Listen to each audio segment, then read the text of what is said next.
magandang araw.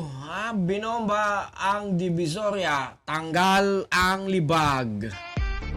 Dapat ito yung mga ginawa kasi ni Lacuna eh. Masyado kasing mahina nun si Lacuna. Masyadong nagtiwala lang sa mga bossing-bossing niya.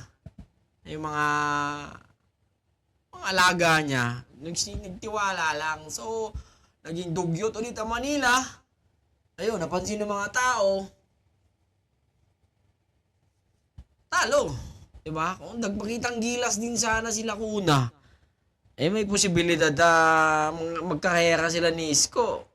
Diba? Kung talagang ginawa niya sana ng 6. Akala siguro kasi hindi na babalik si Isko eh. Masyado siya nagkampante mga kaibigan eh. So, nakita nila naging dugyot. Eto, tanggal libag nga. Panoorin natin. This is how we made our workflow better than ever with Monday.com. We gave our team one centralized workspace where we could easily... Ito. Alright, nandito tayo sa Divisoria. Bagong video lang itong mga to eh, no? Yan, 2025. So, hindi pa nakakaupo si Isko. Nandyan na, oh. Nakakamiss din kasi panoorin yung mga live ni Isko eh. Dapat kasi, Lacuna kasi masyado kang nagkampante.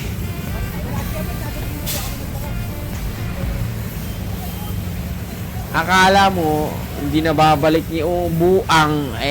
Nakabalik. Ayan binobomba Manila. Bago lang itong mga to. Binumba yung Divisoria. So doon pa lang sila kumilos. Kung regardless kung sino man ang may gawa nito. Ito kasi mga trademark na Isko nung bang nililinis niya yung Maynila. So wala na tayong magagawa doon, Lacuna. Hindi mo kasi masyadong pinorsige. Dapat 3 taong ka lang dyan Dapat inisip mo na meron at merong sa'yo. Pinagkampante ka. And nandyan ngayon.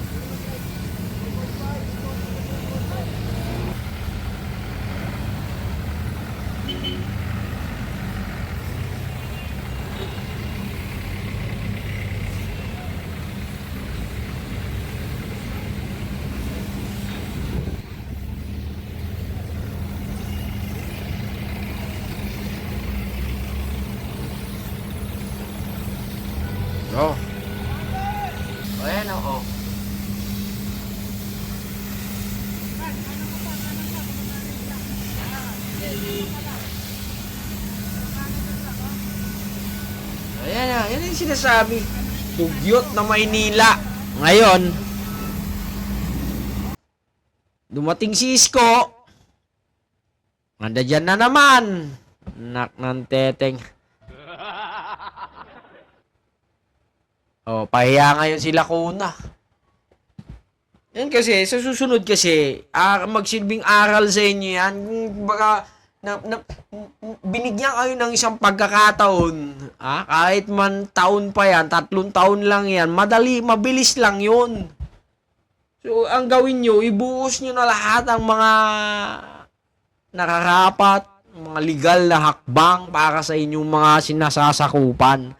Huwag na kayong magkampante na magkakaroon pa kayo ng second term, third term. Doon yung gagawin. Hindi. Talagang, isipin mo na lang. Ayan isipin mo na lang, 3 taong ka lang talaga. Isipin mo na lang, talagang, hanggang dito lang ako. 3 taon lang ako. 2028 wala na ako. Gawin ko na to. Na ako talagang lalabas ako. Magagawin kong 24/7 ang opisinang ito. 'Di ba? Hindi man ako 24/7 pero ang opisinang ito ay gagawin natin 24/7. Hindi yung kakampante-kampante kayo.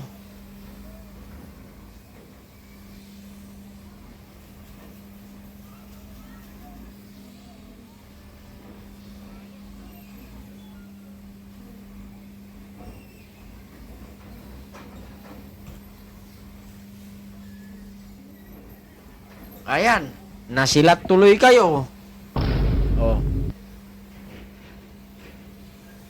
Mayan, magsilbing aral sa inyo yan, ha? Gaya ni halimbawa, nung na-elect si Biko, di ba? Oh, na-elect si Biko, talagang ginawa niya yung buong puwersa niya. Ha? Nagkaroon siya ng trademark na good governance, sariling trademark niya sa buhay niya na kailanman hindi makakalimutan ng mga tao sa kanya. Ito yung trademark din ni Isko yung tagalinis, di ba? So yun lang. At sa susunod, ipakita nyo sa lahat ng tao na taga Maynila man o hindi, ipakita nyo na nagtatrabaho kayo. Alam mo naman yung mga tao ngayon, yung mga hunghang mga tanga Diba gusto nila may nakikita? Wala silang pakialam sa papel Na etong ginawa ko, kami may Manila Shield kami na good gov. Wala Wala silang pakialam sa papel gaganong-ganon. Latin mo man yung papel sa kanila, saksak mo man sa mukha nila, itsampal mo man sa kanila. Wala silang pakialam doon. Mga botante. Walang pakialam Hindi sila hindi sila sa papel na nababalitang meron kang award, may award ang Maynila, may award ang mga ibang lugar, may award ka sa iyong lugar. Wala walang pakialam dun nakakuha ka ng good governance, blah blah blah, etc. etc. Walang pakialam ang tao dun. Ang gusto nilang makita, yung araw-araw kanilang nakikita na nagtatrabaho sa kanila. Yung maliit man na bagay, yung malaki yung gawin mo, talagang gusto nila yung nakikita kang nagtatrabaho. Kagaya yung ganito. Susunod yan, pupunta na sa ibang lugar si Isko.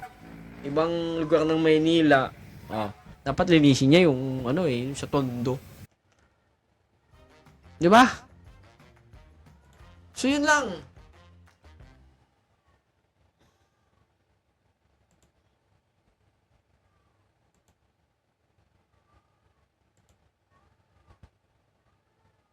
Yun lang mga kaibigan. Magandang araw hanggang sa muli. Adios.